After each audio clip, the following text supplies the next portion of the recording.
A cigarette pack sits on a counter in a gas station in Ohio. On the cellophane, almost invisible, is a small printed stamp. It represents $1.01. That is what the federal government of the United States collects on that pack before a single word is spoken between the buyer and the man behind the register. Most Americans, if they think about that dollar at all, assume they know what it is. A punishment, a deterrent, a health measure designed by a government trying to stop its citizens from killing themselves one cigarette at a time. That assumption is wrong, and the evidence that it is wrong is buried in a place almost nobody looks: the revenue ledgers of the United States Treasury. Because the federal tobacco tax is older than the warning label, older than the Surgeon General's report, older than the lung cancer studies, older than the anti-smoking ads, older than the courtroom battles of the 1990s. It was born in a war, in the summer of 1862, in a Congress that was not thinking about health at all. It was thinking about survival. And here is the number that exposes the whole story. From 1951 until 1983, the federal tax on a pack of cigarettes did not move. Not once. It sat at 8 cents. 32 years. 19 of those years came after the government had officially announced, in its own words, in its own report, that cigarettes were killing hundreds of thousands of Americans a year. The warnings went on to the packs. The tax stayed exactly where it was. That is not the behavior of a government trying to end an addiction. That is the behavior of a government that could not afford to.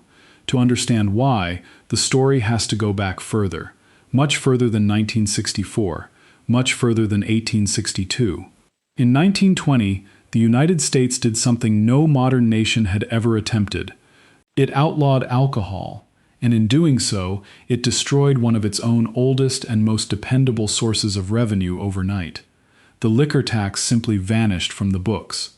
What remained, carrying an extraordinary share of the load, was the tax on a single plant. Then came the Great Depression. Incomes collapsed, businesses closed, trade shriveled. Nearly every stream of federal money thinned to a trickle. But Americans, standing in bread lines, standing in unemployment lines, standing in the wreckage of the economy that had promised them everything, Americans kept smoking. Tobacco revenue held. In the most catastrophic economic collapse in the nation's history, the cigarette was the thing that did not fail. For a government drowning, that was not a warning, it was a lifeline. Hi viewers, before this goes any further, a simple question. If a government makes money every time you do something dangerous, do you believe it will ever truly try to stop you? Yes or no? One sentence in the comments. Because the deeper you go into the archives, the stranger the story becomes. The relationship between the American government and tobacco does not begin with the cigarette. It does not begin with a tax at all. It begins with something far harder to believe. Before the dollar, before the Treasury Department, before the Constitution was ever written, tobacco was the money. Not a metaphor, not an exaggeration. In colonial Virginia and Maryland, there was almost no reliable coin in circulation. Britain would not ship it. So the colonists made their own currency out of the only thing they had in abundance. Debts were settled in tobacco. Court fines were paid in tobacco. Land was purchased in tobacco. Taxes, the taxes owed to the colonial government itself, were collected in pounds of cured leaf, hauled to a warehouse in barrels. Even the clergy were paid in it. A minister's annual salary was measured not in pounds sterling, but in pounds of tobacco, which meant that a bad harvest could make a preacher rich, and a good harvest could leave him poor. An entire society's money supply rose and fell with the weather. And in 1621, when the Virginia Company sought to bring women to the colony, it set a price for a bride's passage: 120 pounds of the best leaf tobacco. That was the exchange rate. That was what the system looked like from the inside. By 1730, Virginia had gone further still. Inspectors graded the crop at public warehouses and issued a receipt, a tobacco note, and those notes circulated from hand to hand like paper money, because that is precisely what they had become. America's first widely used paper currency was not backed by gold. It was backed by a plant that could rot, burn, or fail in the field. So the question is not simply how tobacco came to be taxed. The question is how a crop that once was the money, that paid the salaries, funded the colonial governments, and helped finance the credit that armed a revolution, was transformed into an emergency wartime levy, then into the quiet backbone of the American tax collector, and finally into a machine that has poured tens of billions of dollars into public treasuries. And the darkest question of all, once Washington knew, once it stood at a podium and told the nation what this product does to the human body, why did it not let go? The answer is not found in the medical records, it is found in the budget. Because a government that funds itself with a vice acquires something it can never admit out loud, an interest in that vice surviving. And this is not a closed chapter of history. It is happening again, right now, in state capitals across the country, with lottery tickets, with casinos, with betting apps that live in the phones of teenagers, with legal cannabis dispensaries whose tax receipts are already written into next year's school budgets. America has run this experiment before. It ran it for 400 years, and the receipts still exist. Nobody sat in a room and designed this. That is the strangest part. The most profitable consumption tax in American history was assembled almost by accident, through a starving colony, a desperate war, an inventor nobody believed in, and, at the decisive moment, a tax cut. To understand why Washington could never let go of the cigarette, the story has to begin in a swamp in Virginia, in a colony that was starving to death, abandoned by its investors and eating its own dead, and with the moment one desperate man planted a seed that would end up funding an empire, the colony was dying. By the winter of 1609, the English settlement at Jamestown had become something close to a horror story. The investors in London had expected gold. What they got was a swamp, brackish water, disease, and a settlement so desperate that the survivors later admitted to eating anything that had once been alive. Of the several hundred people who entered that winter, only a fraction walked out of it. The Virginia Company had sunk a fortune into the venture and had received almost nothing back. The colony had no product, no export, no reason to exist. And then a man named John Rolfe planted a seed. Rolfe had gotten hold of tobacco seed from the Caribbean, a sweeter, milder leaf than the harsh native Virginia variety that Englishmen found unsmokable. He planted it, he cured it, and in 1614 he shipped a small quantity back to London, where it sold. What happened next was not agriculture, it was a fever. Within a decade, Virginia had stopped being a colony and become a plantation. Tobacco was everywhere. Colonists planted it in the fields, then in the gardens, then in the marketplace of Jamestown itself, then in the streets, until the governing authorities had to issue orders compelling settlers to grow enough corn to keep themselves alive. Men who had crossed an ocean looking for gold had found something better than gold. They had found a crop that Europe could not stop consuming. But the strangest consequence had nothing to do with farming. It had to do with money, because the colonies had almost none. England hoarded its silver and gold and refused to ship coin across the Atlantic in any meaningful quantity. A Virginia planter could own 1,000 acres and still be unable to find a single shilling to pay a debt with. The economy was rich and cashless at the same time. So the colonists did the only thing they could. They made the crop into currency. In Virginia, and then in Maryland, tobacco became legal tender. Not a substitute for money. Debts were paid in pounds of cured leaf. Court fines were assessed in tobacco. Land was bought in tobacco. Wages were paid in tobacco. And taxes, the taxes owed to the colonial government, were collected in tobacco, weighed, inspected, and hauled to warehouses in enormous barrels called hogsheads. Consider what that actually meant for a person living inside that system. A country parson in Virginia did not negotiate a salary in pounds sterling. He was granted an annual salary of 16,000 pounds of tobacco. That was his living.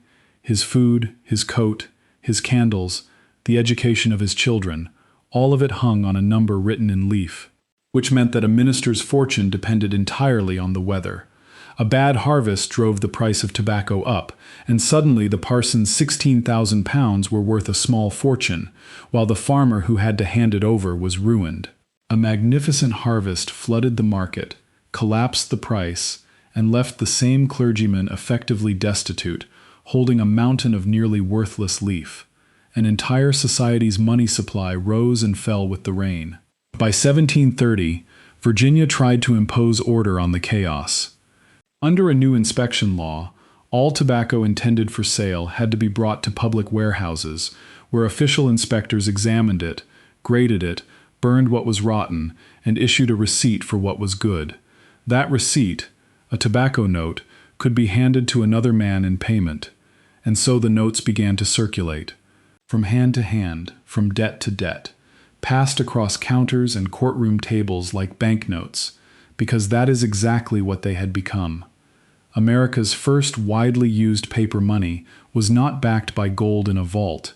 It was backed by a plant that could rot in a warehouse, mold in a hold, or burn in a barn.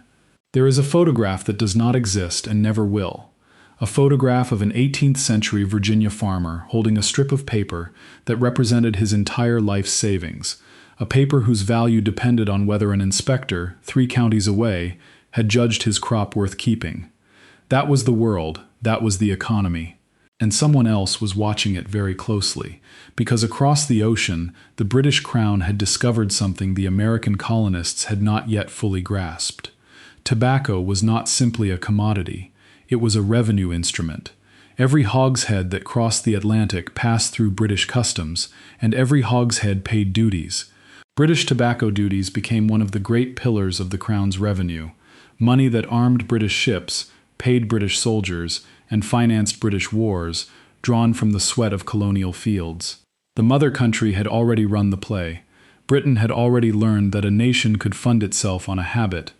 America would simply inherit the lesson. But before it could, tobacco would do one more thing. It would help ignite a revolution. In 1763, in a plain brick courthouse in Hanover County, Virginia, a lawsuit was heard that on its surface was the dullest imaginable dispute. The colonial legislature had passed a law allowing debts owed in tobacco, including the salaries of the clergy, to be paid instead in cash, at a fixed rate of 2 pence per pound. The clergy were furious. The market price had soared far above 2 pence. The law, they argued, had robbed them.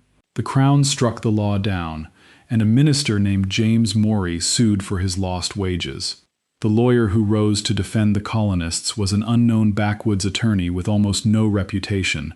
His name was Patrick Henry, and Henry did not argue about tobacco prices. He argued that a king who overturned laws made by a people's own legislature had forfeited the obedience of that people. The courtroom, packed with farmers, understood exactly what he was saying. The jury retired. They returned in minutes. They awarded the minister damages of 1 penny. The parson's cause was, on paper, a fight about a preacher's salary. In reality, it was the moment a fiscal quarrel over a crop turned into a public argument about tyranny, and the moment America met the voice that would one day demand liberty or death. The plant had already reshaped the money. Now it was reshaping the politics. And when the war finally came, the rebels faced an impossible problem. They had no treasury, no gold, no credit, no standing in the financial capitals of Europe. They needed muskets, powder, ships, and the goodwill of France, and they had nothing to pay with, nothing except tobacco, so they used it. American tobacco was pledged, promised, contracted, and shipped across an ocean patrolled by the Royal Navy, leveraged into French credit and French supplies by men who understood that the crop in the ground was the only asset the Revolution actually owned. The United States was, in part, financed by the leaf. So when the new republic finally stood up and looked at its enormous debts and asked itself what it could possibly tax, there was one obvious answer sitting in every warehouse from Chesapeake Bay to the Carolinas. And in 1794, Alexander Hamilton reached for it. He got his hand slapped so hard that the federal government would not seriously touch tobacco again for almost 70 years. Hamilton's tax was aimed at snuff, the powdered, manufactured form of tobacco favored by the wealthy. On paper it was elegant. In practice it was a disaster. Congress mangled it. The mills evaded it. The collectors could not enforce it. It raised almost nothing, and it made enemies everywhere it touched. Within a year it was gutted. And when Thomas Jefferson came to power, he swept away the internal taxes entirely. The lesson landed hard, and it held for generations. Americans would tolerate being taxed at the border, where the cost hid inside the price of imported goods. They would not tolerate a federal agent walking into a mill, a farm, or a shop, and counting what was inside. The pattern repeated with almost mechanical precision. War came in 1812. The Treasury emptied. Congress reached for the internal taxes again, tobacco among them. The war ended. The taxes were repealed in 1817. The federal government retreated to its ports and its customs houses and left the interior of the country alone. For nearly half a century, that was the arrangement. Washington was small, distant, and cheap. A citizen could live an entire life without ever meeting a federal tax collector. Then, in the spring of 1861, the arrangement was destroyed in a matter of weeks. The Union began spending money at a rate that no American government had ever approached. Armies had to be raised, fed, armed, moved. And at the very moment the bills exploded, the revenue collapsed, because federal revenue came from trade, and the war had strangled trade. Southern ports were blockaded. Shipping evaporated. The tariff, the reliable engine of American public finance, sputtered. The government was burning cash it did not have, and the ledger got worse every single day. So Congress did what desperate governments have always done. It went looking for the things people could not stop buying. On the 1st of July, 1862, President Abraham Lincoln signed the Revenue Act of 1862, a piece of legislation so sweeping that it is easier to list what it did not tax than what it did. It taxed liquor, it taxed manufactured goods, licenses, professions, playing cards, carriages, and incomes, and it taxed tobacco. But buried inside that law was something far more consequential than any single rate. The act created a new office inside the Treasury Department, the Commissioner of Internal Revenue, a permanent federal apparatus built for one purpose: to reach into the American interior and collect. The first man to hold that office was George Boutwell, a former governor of Massachusetts. He began with a handful of clerks and a set of empty rooms.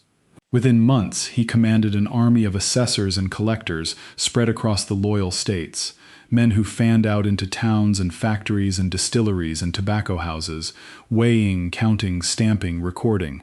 That office would eventually be renamed. Today, Americans know it as the Internal Revenue Service. And tobacco was on its table from the first day. Here is the part of the story that almost nobody learns. When the war ended, the emergency taxes began to fall away, one after another. The income tax, the great wartime innovation, the levy that had reached directly into the paychecks of the Union, was repealed in 1872. Americans celebrated. The intrusion was over. But the tobacco tax was not repealed. Neither was the tax on liquor. They stayed. And for the next 4 decades, the agency born to fight a civil war survived almost entirely on 2 things: what Americans drank and what Americans smoked. The bureau that Americans now associate with April deadlines and paperwork spent its first 40 years as, in essence, a vice tax collector. Stamps on whiskey barrels, stamps on tobacco, year after year, quietly, reliably, funding the government of the United States. And it worked. It worked far better than anyone had planned. By the 1880s, the Treasury had developed a problem that sounds like a joke and was, at the time, a genuine political crisis. It had too much money. The surpluses piled up year after year, enormous sums of public money sitting idle in vaults, while farmers in the West drowned in debt, and workers in the East ground through 14-hour days. A surplus in that era was radioactive. It was proof that the government was taking more than it needed, and so Congress went looking for taxes to cut. In 1883, it cut the tobacco taxes. The federal levy on cigarettes was slashed from $1.75 per thousand down to 50 cents. It was, on its face, an act of generosity, money handed back to the people. There is a Thomas Nast cartoon from the period mocking the very idea, sneering at the fashionable young men who would benefit from a cheaper smoke. Nast had no idea what he was actually looking at. Because 600 kilometers south of Washington, in a dusty tobacco town called Durham, North Carolina, A young man was about to take that tax cut and turn it into an empire. His name was James Buchanan Duke. Everyone called him Buck. He was in his late 20s, the son of a Confederate veteran turned tobacco trader, and he was losing. The established manufacturers dominated the market. Duke's company was a second-tier operation in a crowded field, and he knew it. So he did two things that nobody else in the industry was willing to do. First, he went to New York City and recruited skilled immigrant cigarette rollers, Jewish craftsmen who could roll faster and cleaner than anyone in the South, and brought them back to Durham. By 1883, his rollers were producing 250,000 cigarettes a day, hand-rolled one at a time, in long rooms filled with the sound of paper and fingers. They were extraordinary workers. They also organized. They formed a union chapter, wrote letters, made demands, and pushed back against the man who employed them. Duke did not negotiate for long, because he had heard about a machine. A young Virginian named James Bonsack, a college dropout who had abandoned his studies to tinker in his father's mill, had patented a device that could roll cigarettes automatically. It could produce something on the order of 120,000 cigarettes in a working day, replacing dozens of the most skilled hands alive. Nobody wanted it. The great manufacturers had looked at Bonsack's machine and turned away, convinced that smokers would never accept a cigarette untouched by human hands, and that the machine was too temperamental to trust. Duke did not care what smokers thought they wanted. He cared what they would buy at a lower price. He installed the machine. He hired one of Bonsack's own mechanics to keep it running, a man who, according to accounts of the period, received death threats for his trouble, and he negotiated a deal that guaranteed his machines would always cost him less to lease than they cost his competitors. His rivals were now paying more for the same technology, and the hand rollers who had built his business were finished. Most of them left Durham. Then Duke did the thing that mattered most. He took the savings from the machine, and he took the federal tax cut of 1883, and he pushed both of them straight into the price. Cigarettes had been a small luxury for gentlemen and dandies. Duke made them cheap. He made them a nickel. He wrapped them in aggressive, relentless advertising, collectible cards, stunts, sponsorships, spectacle, and a product that had been an affectation became something else entirely, working-class fuel. Something a factory hand could afford. Something a man could smoke fast, on a break, in the street, on the walk home, in 5 stolen minutes that belonged to nobody but him. The mass-market cigarette was born. Stand back and look at what had just happened. The United States government, embarrassed by having too much money, had cut a tax in order to give some of it back, and in doing so, it had handed a struggling 26-year-old in North Carolina the exact margin he needed to build the most lucrative and most lethal consumer product in American history. Washington had just built the machine it would spend the next 100 years taxing, and the next 60 years apologizing for. Duke would climb from that moment to total domination. The American Tobacco Company, founded in 1890, swallowed its competitors one by one until the Supreme Court finally broke the trust apart in 1911. It didn't matter. The product had escaped him, and in 1917, the United States government would do something that no advertising campaign on earth could have accomplished. It would place a cigarette into the hands of nearly every young man in America, and pay for it out of the public purse. The American Expeditionary Force landed in France and found a war unlike anything in the nation's experience. Trenches, gas, artillery that never stopped. And in those trenches, commanders discovered that tobacco did something for men that rations and pay could not. It steadied them. It filled the hours. It gave them something to hold. General John Pershing, commanding the American forces, made the point in language that was widely reported and never forgotten. Tobacco, he insisted, was as necessary as the ammunition. So cigarettes went into the ration. They were shipped by the ton, handed out by the Red Cross and the IMCA and the Army itself, distributed free to millions of young men at the most intense moment of their lives. Those men came home. Most of them never stopped smoking. The United States government had just manufactured a generation of customers. And in doing so, it had manufactured a generation of taxpayers. Then, in January of 1920, Washington made a decision that would seal the trap. It banned alcohol.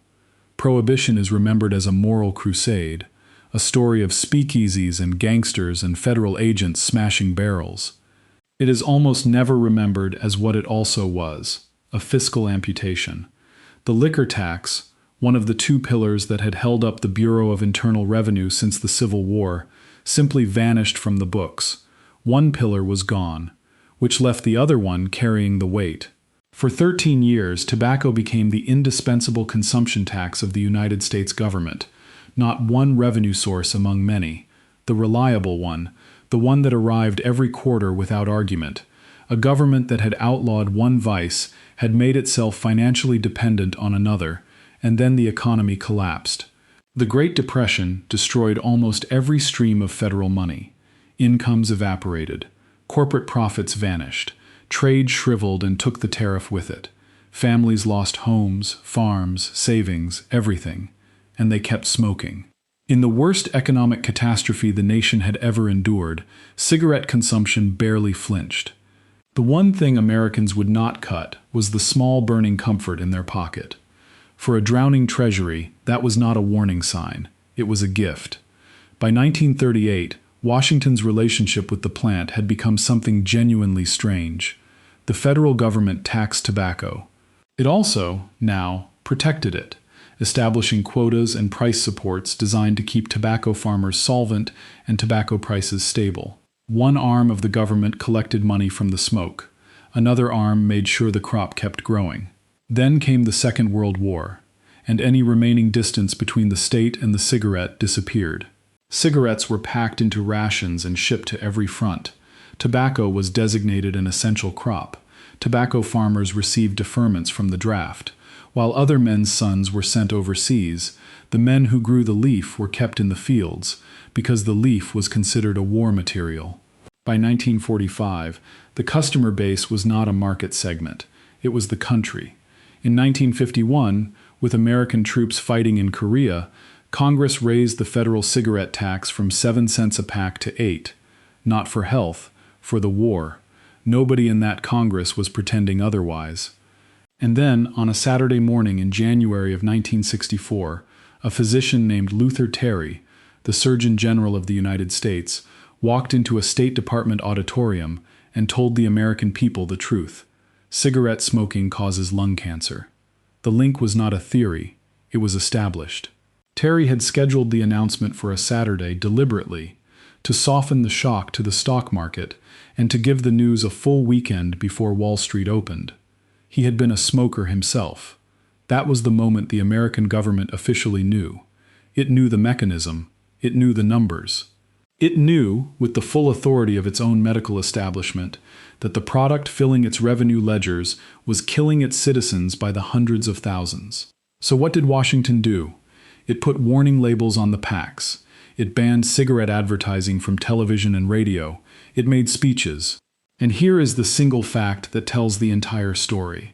The federal tax on a pack of cigarettes was 8 cents in 1951. It was still 8 cents in 1964, the year of the Surgeon General's report.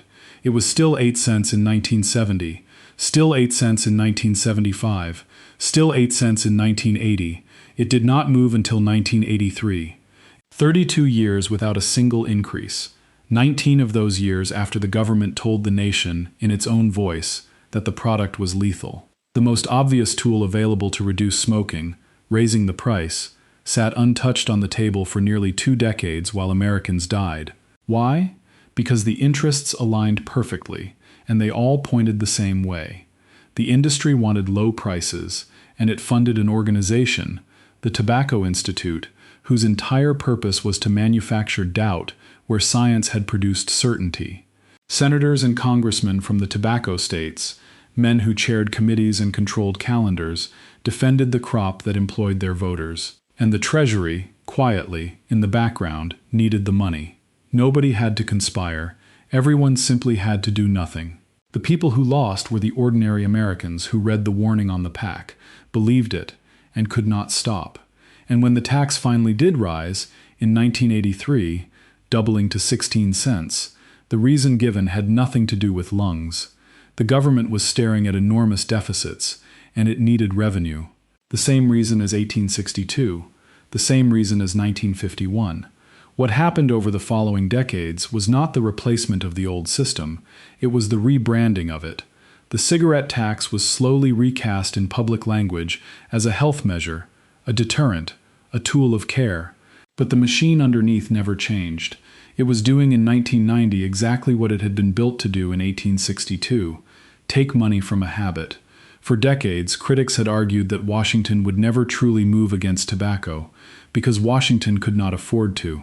In 1998, that argument was finally settled, in the most disturbing way imaginable. The states won.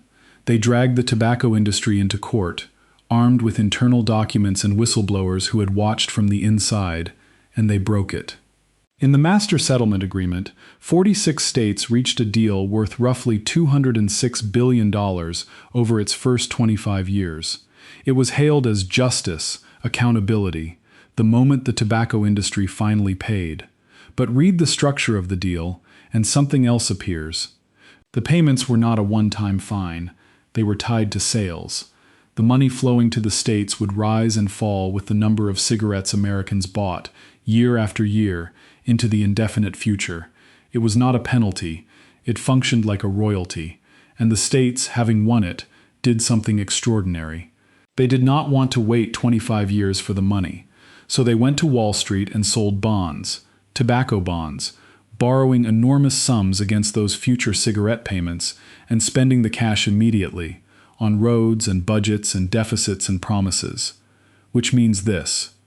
Somewhere in a portfolio right now, inside a pension fund, inside a municipal bond fund, perhaps inside a retirement account, there are securities whose value depends on Americans continuing to smoke. A settlement designed to punish the tobacco industry had quietly made the American public sector its business partner. In 2004, Washington finally ended the old grower price support system and paid for the $10 billion buyout of the farmers by charging the manufacturers. The government stepped back from the field. It did not step back from the cash. And in 2009, the federal tax on a pack of cigarettes jumped to $1.01, the stamp on the pack sitting in the gas station in Ohio. The stated purpose of that increase was to fund children's health insurance, a program to keep American children healthy, financed by a product that kills roughly half of the people who use it as intended. That is not hypocrisy, exactly. It is something harder to look at. It is a government that has become so structurally entangled with a lethal habit that it now uses the proceeds of the habit to repair the damage of the habit, and calls the arrangement a policy. Which brings the story back to the thing most people believe.